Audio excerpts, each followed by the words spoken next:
இந்த உலகிற்கே ஒளி வீச வந்தவர்கள் பெருமானார் ஸல்லல்லாஹு அலைஹி வஸல்லம். அதிசயம் முஅஜிஸா என்று நாம் எதை சொல்கிறோமோ அந்த முஅஜிஸாவை தரக்கூடியவர்கள், பங்கிடக்கூடியவர்கள், நபிமார்களுக்கு வழங்கக்கூடியவர்கள் வஅனல் காசிம் என்ற அடிப்படையில் கண்மணி நாயகம் ஸல்லல்லாஹு அலைஹி வஸல்லம் அவர்கள்தான்.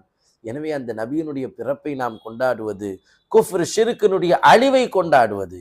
அந்த நபியினுடைய பிறப்பை நாம் கொண்டாடுவது இந்த உலகத்திலே இருளை அகற்றி, இந்த உலகத்திலே கேவலங்களை அகற்றி, இந்த உலகத்திலே அழிச்சாட்டியங்களையும் கொடூரங்களையும் அகற்றி மனித குலத்திற்கே வாழ்வு பிச்சை அளிக்க வந்த ஒரு புனித சீலனுடைய மீலாதாக நாம் கொண்டாடி கொண்டிருக்கிறோம்.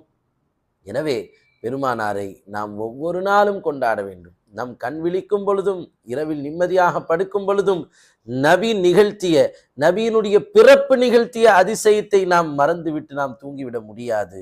அத்தகைய அற்புத பிறப்பாக